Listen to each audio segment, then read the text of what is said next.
তো আসুন বন্ধুরা আমার সঙ্গে কিচেনে।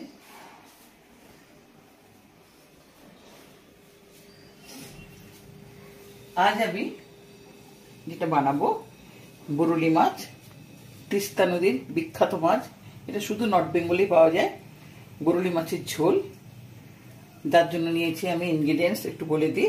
কালো জিরে, কাঁচা লঙ্কা ফোড়নের জন্য, নুন, হলুদ, লঙ্কা বাটা, পেঁয়াজ বাটা একটু লাগবে, বাস।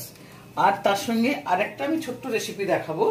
আরেকটা ছোট্ট রেসিপি দেখাবো আপনাদেরকে। একজন খেতে চেয়েছে আমার কাছে, সেই জন্য আমি একটু এটা আপনাদের সামনেও একটু ভাগ শেয়ার করে নিতে চাইছি। এটা ওল দিয়ে একটু পোনা মাছের ঝোল।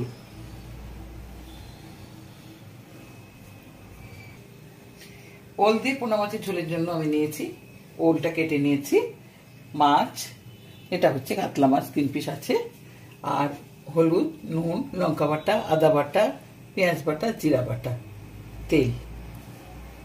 প্রথমে বানাবো বরুলি মাছের ঝোল। কিভাবে? এটা হচ্ছে মাছ, আমি একটু নুন মাখিয়ে নিচ্ছি, নুন হলুদ।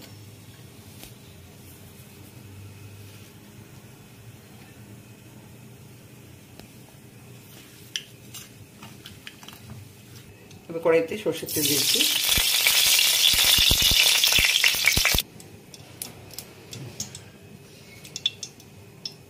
কালো জিরা দিলাম,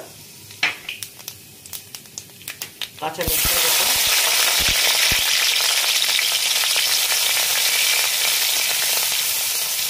দেবো পেঁয়াজ বাটা,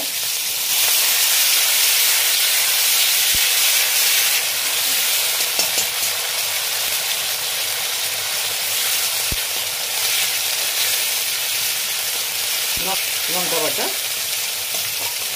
একটু বেশি ঝাল দিলে ভালো লাগবে। লঙ্কা বাটা দিলাম, এবার দেবো পরিমাণ মতো হলুদ,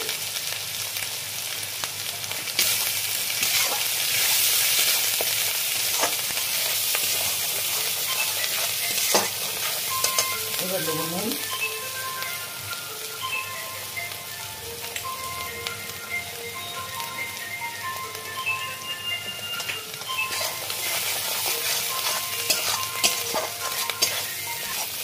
মশলাটা আবার ভাজা হয়ে গেছে, তেল ছেড়ে গেছে। এবারে আমি জল দিয়ে দেবো পরিমাণ মতো।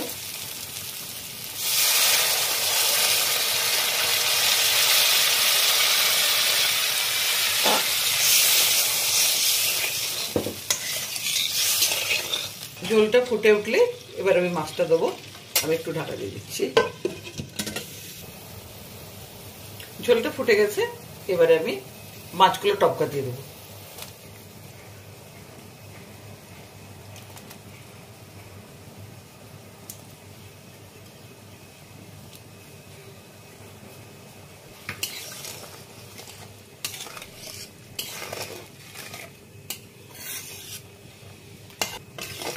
যেভাবেই রান্না করুন, কালো জিরা সর্ষে বাটা দিয়ে ভাজা, গরম ভাতের সঙ্গে গরম গরম ডিপ ফ্রাই করে ভাজা, তারপরে এই রকম ঝোল। এই ঝোলটা এটার জন্যই তৈরি, মানে বরুলি মাছের ঝোল মানে এটাকেই বোঝায়। মানে অস্বাভাবিক একটা সুন্দর একটা স্বাদ, এর একটা গন্ধ আছে নিজস্ব, এটা অন্য কোনো নদীয়ালি মাছে পাওয়া যায় না।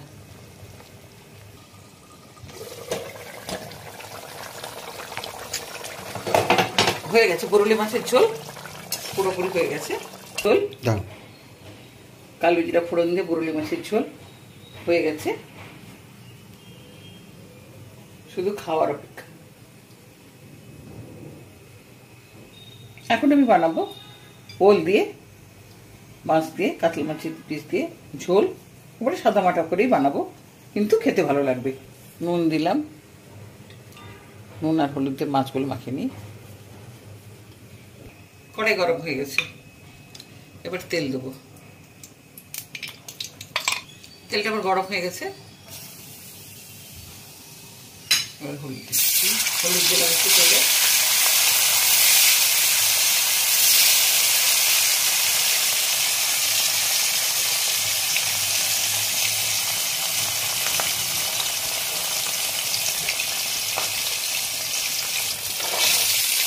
মাছগুলো একটু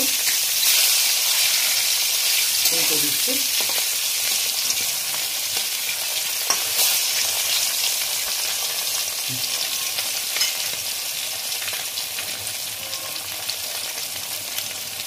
ঠিক আছে, এবার আমি তুলে নিই। অনেকে ওলগুলো সেদ্ধ করে, আমিও করি, কিন্তু এটা দেশি ওল, এটা ম্যাড্রাসি ওল বোধ হয়। যাই হোক, এটা গলা ধরে না, একটু ভেজে নিলেও ঝোলে ফুটলে গলে যাবে। আমি এই ওলের নুন দিয়ে দিচ্ছি, তরকারি পরিমাণ মতো যতটা নুন দরকার ততটা দিয়ে দিচ্ছি। হলুদও দিচ্ছি,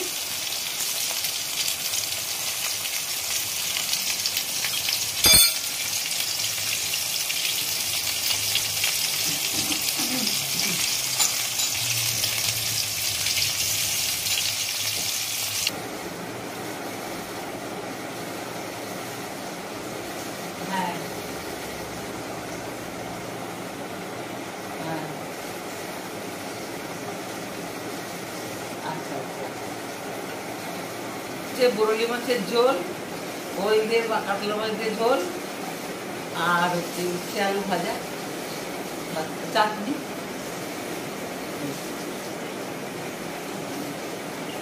ওই পুজোর সময় সোফাগুলোকে কোথায় রাখবে, লোকজন কোথায় বসবে সেই নিয়ে, আমি সোফা আমি বাইরে বের করতে দেবো না, ওইগুলোরই কাটছি।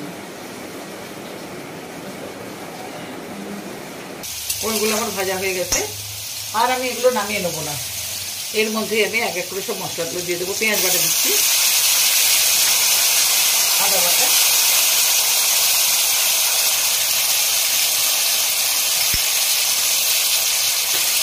জিরে বাটা,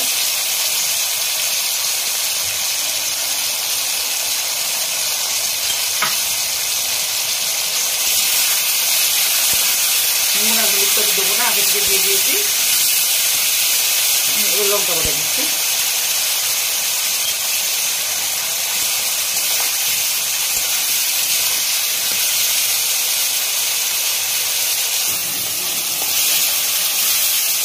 মশলাগুলো আমি এক এক করে করছি, কষে নেবো মশলাগুলো করে।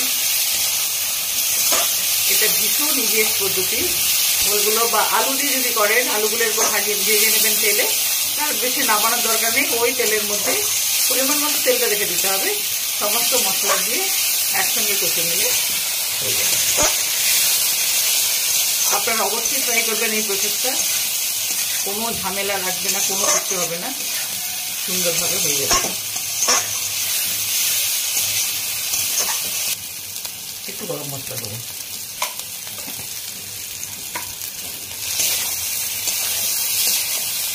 আমি মশলা ধোয়া জলটা দিয়ে দিলাম।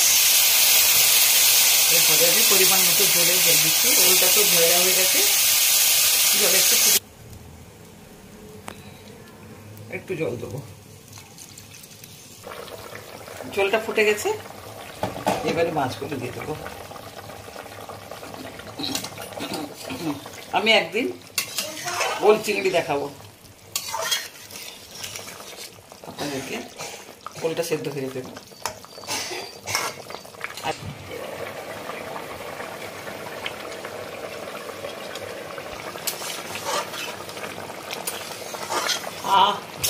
কি সুন্দর মিষ্টি গন্ধ বেরিয়েছে ঝোলে। ওইটা এই সেদ্ধ হয়ে গেছে।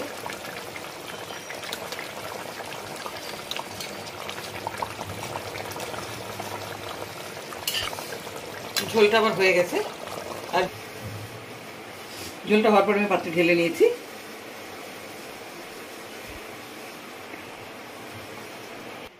আজ আমার দুটো উপস্থাপনা ছিল আপনাদের সামনে। ছিল বরলি মাছের ঝোল, কালো জিরা ফোড়ন দিয়ে, আর কাতলা মাছ দিয়ে ওল দিয়ে ঝোল। আজকের আমাদের থালিতে আছে ভাত, উচ্ছে আলু ভাজা, আর এই দুটো আইটেম আছে আজকে আমাদের দুপুরের খাওয়া এটা। আর সঙ্গে তো একটু পেঁয়াজ কাঁচা লঙ্কা তো নিতেই লাগবে, ওটা আমি নিয়ে নেবো। তবে একটু আমি আপনাদেরকে দেখাচ্ছি কেমন হয়েছে।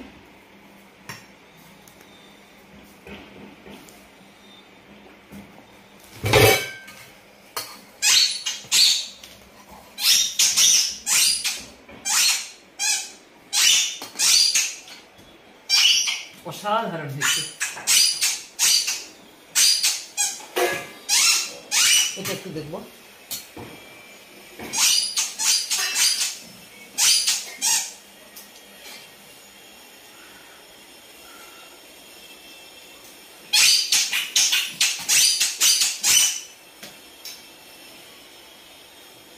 দারুণ হয়েছে। তো বন্ধুরা, আমার এই রেসিপিগুলো আপনাদের কেমন লাগলো অবশ্যই জানাবেন। যদি ভালো লেগে থাকে আমাকে কমেন্ট করবেন। যদি নতুন নতুন কোনো রেসিপি জানতে চান সেটাও কমেন্ট করে আপনাকে জানাবেন আমাকে। আপনারা সুস্থ থাকুন, ভালো থাকুন।